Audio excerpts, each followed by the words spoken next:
Hello, Tiger fans. Thanks for joining us for a new week of Tiger Timeout here on the Campbellsville University Sports Network. Matt Payton with you as we take a look around Tiger and Lady Tiger basketball. A perfect 4-0 weekend for the men and women here at Campbellsville University. 2-0 for both Campbellsville's Lady Tigers and Tigers, joined by the head coach of CU's women's program, Ginger High Colvin. Coach, on the road to McKenzie, and old habits die hard. A couple of wins for Lady Tigers. We love it. Good start for us, and it was a good weekend. No doubt about that. We had talked about University of Health Sciences Pharmacy, right. The Eutectics, and Grace Beyer, their outstanding scorer. Yeah. You knew that. I mean, right out of the gate, let's schedule the nation's leading scorer. Chris Nelson, thanks a lot. But you guys held your own there, obviously, and you pull out a 30-plus point win. You do a good job on her and really got things kicked off on the right foot. And kudos to her. She was the nation's leading scorer last year, and she's putting points up again this year. We held her to 9 in the first half, and then I think she ended up with 24, and I thought we did a pretty good job on her. Not a super athletic kid, but just a kid that handles the ball, does a really great job. But for us to go out, and we had talked before, we didn't have a scrimmage.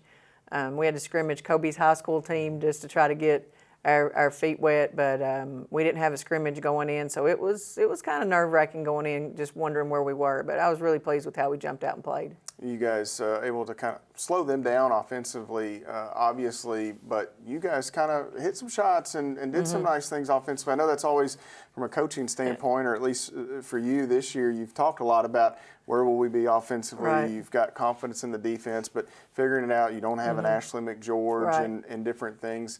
It's always easy when somebody goes out and hits 5 threes in a game, as Courtney Pritchett did. But in a half, right? In a half. Quick start. I may have jinxed her. I had tweeted about it at halftime. I was getting ready to do the men's game, and she didn't score another point. So I don't know if that was my fault or not, but that's a pretty good half of basketball for her, and certainly makes things easier. I think that's just kind of Courtney Pritchett, too. She hits the buckets when you need them. She needs to be a little bit more selfish. You and I have talked about that quite a bit, and I don't know how many shots she even took the second half, but she had some good passes and some good finds. But she was feeling it, and Lauren Lee and Bailey Pettigo, when you have 2 point guards on your team that can come down and find people the way that 2 of those can find people, it's fun to watch. And when she's hitting those shots, it was fun to watch. You get the win over Health Sciences and Pharmacy on Friday. Saturday, you turn around and you get Brescia, and it's a Brescia team that you're pretty familiar with over the years. You get a big win, 105-51, I think the final score there. As we take a look at some of the numbers from that one, and Courtney Pritchett duplicated her effort almost. She put up 19 more in day 2 there, hit 5 more three-pointers, 5 boards, 4 assists.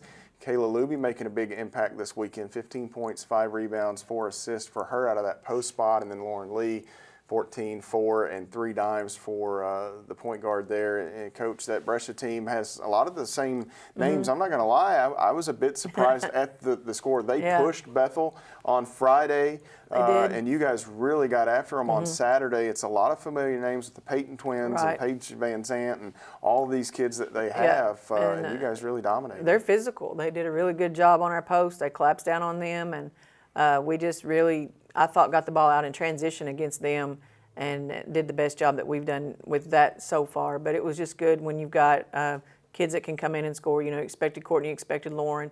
Kayla Luby is our transfer, and I felt like the first game, and she admittedly so, was a little bit nervous. And she was more comfortable this game and just was more patient when she caught the ball. And she's a strong physical kid in the post, and she and Caitlin just complement each other so well. So I'm expecting big things out of both of them this year. You're patented that extended zone that you guys run last year. You kind of put it away this year. You busted it back out. Early returns on that. What were your thoughts on it this weekend? Just taking a look at it in live action. I love it. I love what we had this weekend, and a lot of it keys on those 2 kids in the middle. Caitlin and Kayla, when they're in there running those spots, and they're very aggressive. They're moving well. And when they're doing that and when they're taking chances, that it helps all of us. And I think our team as a whole, we're more confident in it. And you have Bailey Pettigo and Courtney Pritchett on the wings, 2 of the smartest kids I've ever coached. Lauren Lee up there at the top, Maddie Bull up there at the top that start our games. And those kids, Lauren Lee's getting her hands on more balls this year, and she's so much more in tune defensively than she's been. And then you've got Courtney, and you have Bailey on those sides, and man, they're so smart and they do such a good job. One thing I didn't touch on there was we mentioned Kayla Luby had a few assists in there. Walk me through her skill set. On the offensive side, she's got a little range. She can step out and shoot it. We've seen that and at different times. But passing the ball, I watched a little bit this weekend. I thought she and Maddie Nally had some chemistry, making some things happen in there as well. She and Elizabeth Bertram. I know she dropped a couple passes to Elizabeth Bertram. I don't care what you ask Kayla Luby to do; she's going to do it. She's going to try her hardest to do what is best for your team. And we've pulled them out a little bit in the early offense, and we're letting our guards cut and do some things. And she's figured out some of those passes to those kids. And then when she's in the low block, like I said, she's very strong, and she's a very mathematical mind. So her angles are different. We talked about it and laughed about it. Her angles on the glass are different. It's just the way when kids learn, they learn to play a certain way, and she doesn't shoot a hook shot, but she shoots a not weird or awkward, but a different kind of shot release at a different angle, and it goes in. So that's something that I love about her, that she's that lefty. Kate's right-handed, so we just hopefully can keep teams on their heels when we have both of them in there. Unique but effective, I think. That's correct. Unique but effective. Go around that. Yeah. But the fourth-ranked Lady Tigers get a couple of wins this past weekend. They get some time off. They don't play again until the 17th of November. They'll head to Tennessee to take on UT Southern, and then up to Lebanon for Cumberland University on the 19th. So we'll step away, and instead of looking too far ahead, we'll comb through the rest of the roster that we didn't get to last weekend. Several new names in the younger group, that freshman group for Campbellsville. So we'll come back and touch on some of those young ladies here. Stay with us on Tiger Timeout.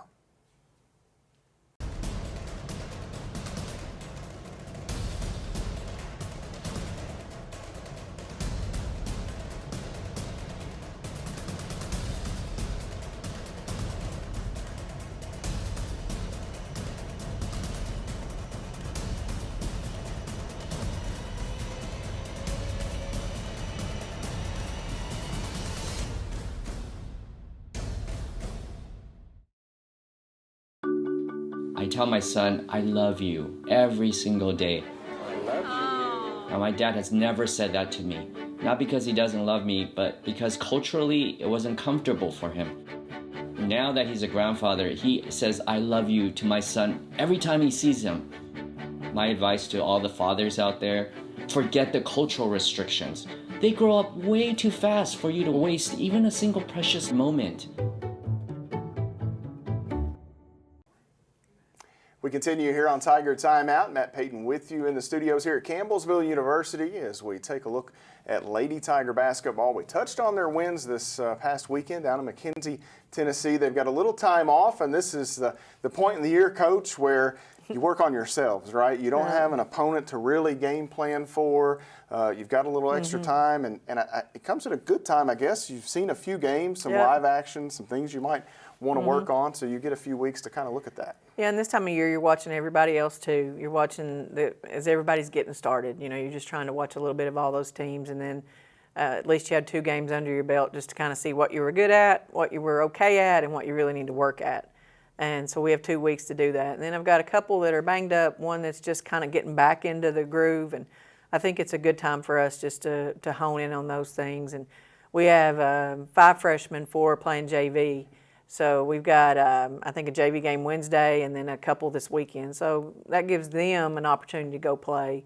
And then maybe some of our kids like a Courtney Pritchett, Bailey Pettigo, Lauren, those kids that maybe would play bigger minutes to get a little bit of rest and just work on maybe their shot, work on some of those things. And when you're able to allow those young ladies to play in those JV games, how big of a difference does it make from the standpoint of it's a different level than high school, trying to run some of the conceptual things that you want to do offensively and defensively? How quickly can that help bring them along? I love it. For those kids to go in and blend in with the kids that come in just to play JV, it helps both sides. It helps the kids that come in to play JV with numbers. It gives them more kids to come in and play, hopefully to help them to win. And it just gives these kids game experience. You can practice all the time, and you can practice game-like situations all the time. But it's until you get in that game, it's different. So when they can go and play in game situations, it just helps. It helps them mentally. It helps them physically because you're going to go harder. No matter what, you're going to go harder. And it just kind of gets those freshmen's feet wet in that college atmosphere. And, last year, Maddie Nally, Elizabeth Bertram, those young ladies were playing in those JV games. Right. And this year, this week, giving you big minutes. Let's take a look at that freshman class. We didn't touch on it much last week. You brought in some guards, 4 guards in this group, and then 1 post. And we'll start with the post and talk about Rachel Presley first. And she'll redshirt. Yep. She had a knee injury in high school. Make sure you guys get that thing right. Yes. It'll give her a year to get acclimated, and that's never a bad thing. Well, she played for Coach Souter, who Faith and Lexi played for as well. So that says a lot in itself. She's been coached, and she's been coached hard. Rachel's probably one of the most vibrant personalities on our team. She is just a hoot and a joy to be around. She's got a lot of size. She's got great hands and good touch. And when we get her healthy next year, I expect really big things from her. As a matter of fact, yesterday in practice was the first day she really did some hot walking laps. She did some stuff physically that we're just going to keep building on. And Derek, our trainer, doesn't want to just really rush back because she doesn't have to rush back this year. But she has that size and, like I say, just touch with her hands. I expect really big things out of Rachel. And then we look at the guards, and there's 4 that you had brought in, and then 1 kind of got called up from JV, right. I believe. So Bree Gowdy, the one that folks around here will be the most familiar with, playing at Campbellsville High School, Paige Serafini from Anderson County, and then you go get Kaylin Mills to come in, Shelby Beatty from the western part of the state, and then you bring up Paige Evans once Gracie Thompson calls it a career. We love Gracie, but she decides to hang them up, and you reward Paige and bring her up. Well, it was for no lack of trying for Gracie Thompson, that's for sure. Gracie came in and played for us and was just an exceptional teammate, but had gone through some serious knee issues, had a couple surgeries, and she tried so hard to come back and just wasn't able to. So we had a spot on our roster, and Paige Evans had come to play JV. I had watched her practice some, and she's gritty. She's a lot like Gracie. She's just a great team player, a great kid to have around. So we just bumped her right up into that position. It's nice having her there. And I don't know that you are necessarily counting on any of these kids immediately. That's not necessarily been your MO over the years. You love when they force your hand, I think, and different things. But you're able to throw a couple of them out there this weekend. Yeah. And, you got some nice minutes from Bree Gowdy, and I think Paige Serafini got her first points and different things. Bree Gowdy, obviously a Campbellsville product, a Campbellsville High School product, so my heart's a little bit there for the Lady Eagle program, and it's nice to see her come over here. I watched Bree's family grow up, and now I get to see Bree with the Lady Tiger uniform on, and she's been a very pleasant surprise defensively. Most freshmen come in, that's their struggle, is they just have a hard time playing defense. And, you do it when you're a high school coach and you've got a kid that's a really good player. You don't put them on the best player. You don't have them get up in your face and play defense. But Bree's come in and she's doing those things for us, and I've been really pleased with her so far. I think if she continues to work on her game, she could have a really good career here.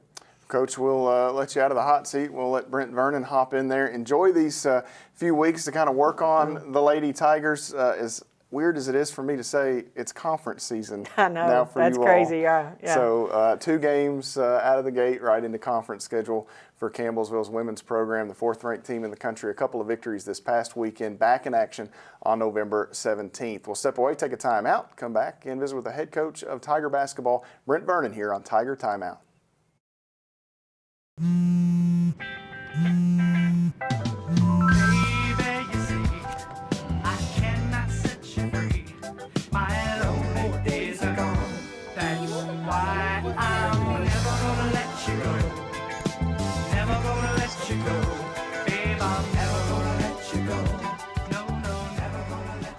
Here you go. Thank you. Thank you. Never gonna let you go. Never gonna let you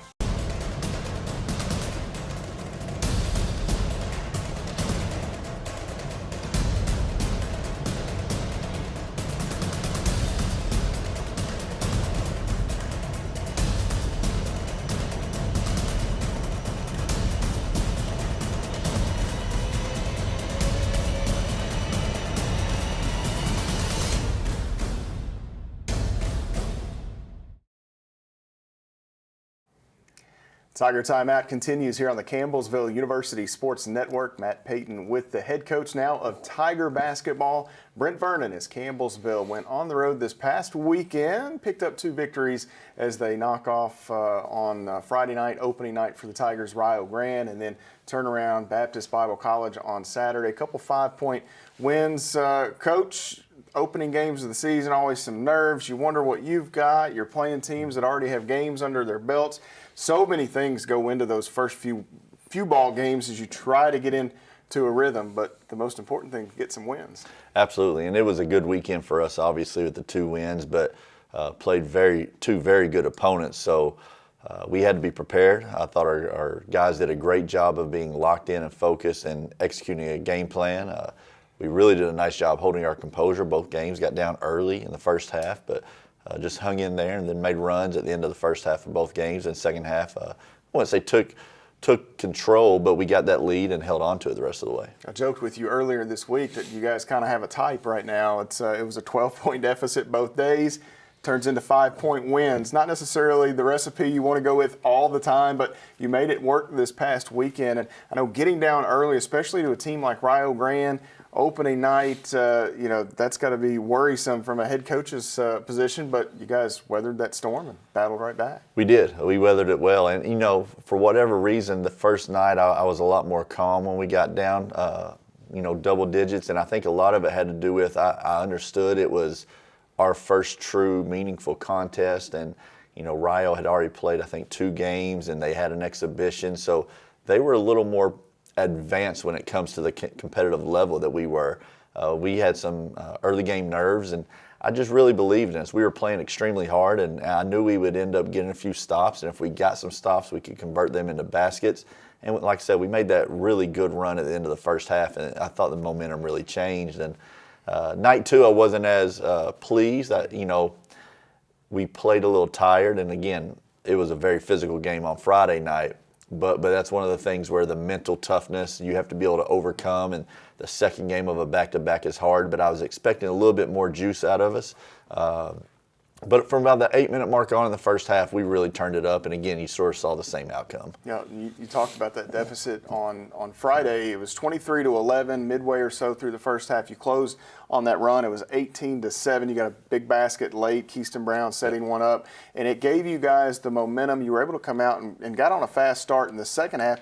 You were up, I believe, double figures, right around 10 or 11 yourself, and it was kind of counter punch there with a Rio team that was able to match athleticism and all those different things. But you had some big performances, namely you touched on it in the postgame. Jarius Key was really big for you all Friday evening. He was, and it came down. He didn't start, and he had a little shoulder issue, but once we put him in, we sort of got a little more relaxed. He brought a great energy off the bench. Really, he had a very tough cover, and it took a little bit of the pressure off of Jace guarding that young man. But Jarius came in and just brought it to another level, did a great job on the glass, had 11 points and 8 rebounds in 20 minutes. And again, just his energy coming off the bench really made us take it up another notch. And in the second half, as you said, we took that lead, and it came from putting 5 and 6 stops in a row together, and that's what we have to do. There's going to be times, I think, this year offensively, we're going to have to be creative and finding some ways to score, but from the defensive standpoint, it's all about just effort and what you're going to do to not allow your man to score, and that's what we showed a lot of Friday night. Rio Grande out of the River States, falls to Campbellsville there Friday evening. Turn the page on Saturday. Baptist Bible College, NCCAA national champ. From a year ago, the Tigers pick up a 5-point win as we look at some of the numbers from that victory as Campbellsville moved to 2-0 with the win on Saturday, 75-70 the final. Malachi DeSouza, 21 points, 7 boards, 4 blocks, 3 steals, a full box score for Kai. Jace Wallace, a double-double, 10 and 10 with 5 dimes, and Javon Smith, 16 points, 3 assists, 3 rebounds. Coach, that's a Baptist Bible team. They're not going to pass the eyeball test. If you look at them, they made you better, however. Yes. That is a team that really got after it. They grind you for 40 minutes. They're going to stay in the hip pocket. They're doing all the little things. You mentioned it, well coached. That was a good win for you guys. Some people will see that NCCAA team that, from that division that kind of you just turn your head sometimes. Right. That's a really good basketball team. Good win for you all. Very good. We talked about it in the pregame with our guys. I don't care what division you're in. If you're a national champion, it speaks volumes for your program. You take away a team probably traveling 10 to 12 hours. They're not traveling that way to come in and potentially lose 2 games. They're coming for one reason, and that's to try to get some wins. So I knew we'd have to be prepared and ready. Extremely well coached. They run a lot of good action. They can all shoot it. They're skilled. If you mess up just a little bit, they make you pay. And that's what happened early. We were tired from the night before, I thought, a step slow, and next thing you know, it's in the rim. And again, like you said, we had a good run at the end of the first half to cut it to 1, maybe even had a 1-point lead. I knew it was 1 at the half. And then second half, we got back, took the lead, tried to extend it, tried to fumble it away a little bit at the end. But again, I'd go back to Baptist Bible, making really good plays at the end, and then securing the win late. And again, our guys really stepped up with some key plays. Malachi D'Souza from the right block was deadly all weekend long. When he got there, 5-6 feet, it was a basket. He was tremendous over the course of the weekend. He provided big buckets when you needed it. Jace Wallace was filling in multiple roles as his normal position, and then also running the point at times. Those 2 guys in that second year are starting to see some of the advancements. They know what you want. You know what they're capable of, and you can already see the growth. Absolutely. Last year, Jace played 36, 37 minutes, and there were a lot of times we just couldn't take him out. Right now in that role, it's a lot more of sort of Malachi, and it's nothing against what Jace is doing, but Malachi, he did a great job in the offseason, came back in the best shape of his life. He's really done a nice job of piggybacking off of the end of last year. He was second team all-conference, and he got voted that basically because of his performance from January to March. And he's done a nice job of picking up where he left off. Again, voted as a team captain. I think second half of Rio, he did not come out of the game against Baptist Bible in the second half, took him out for like 45 seconds, right back in the game. So he played a lot of minutes, and he did a great job of just leading us. Wasn't hunting for shots, took what was given to him. I think he's around 65 or 70% on the weekend, which is phenomenal.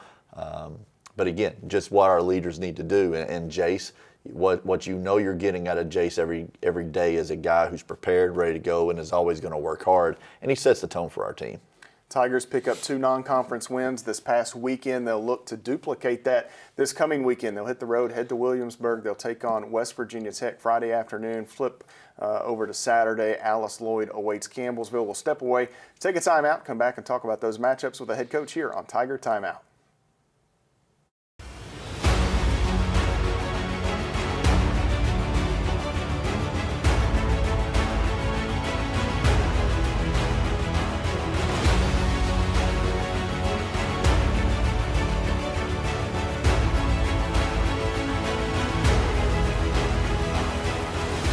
We are champions of character.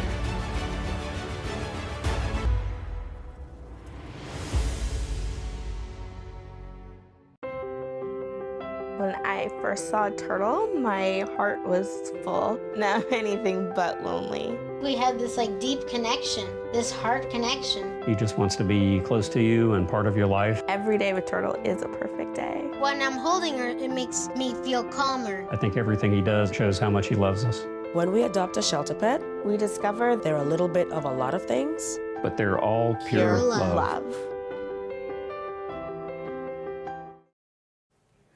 One final segment here on Tiger Timeout this week. Matt Payton with you in the studios here at Campbellsville University as we take a look at the Tigers' upcoming matchups with West Virginia Tech on Friday afternoon, 2 p.m. the start time, and then Saturday, 2 p.m. once again, Alice Lloyd awaiting Campbellsville. I'll be there in Williamsburg for the call of both of those games at Randy Vernon Court. It's always a homecoming for you, Coach. You grew up in Williamsburg, your dad and his history at that school. It's your alma mater. I think it's probably a little easier to go back and not play Cumberland's. I jinxed you last year. You were 6-0 at that court up until you ran into the Patriots there in Mid-South Conference play, but 6-1. It's been a good run for you there. I know it's nice to go home. It is. It's always good. You got a few people that get to come by, and see. It's an early game on Friday, so don't know how it'll be, but always good to get back to Cumberland. A lot of special memories there, but our main goal is to go get 2 wins.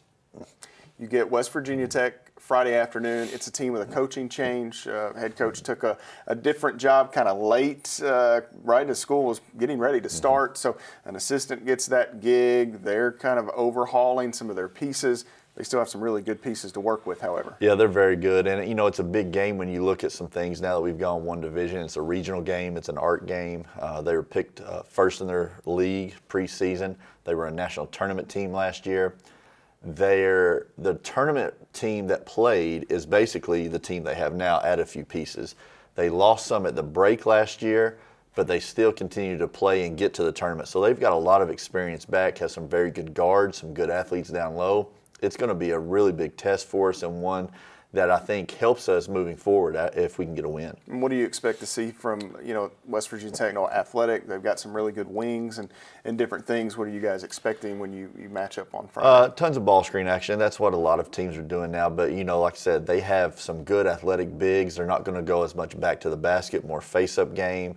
They'll have 3 or 4 shooters on the floor all the time. And then Andrew Work, probably their best guard returning. He's had a nice start to the season, had a really good year last year. We really got to make sure we try to keep him out of the paint.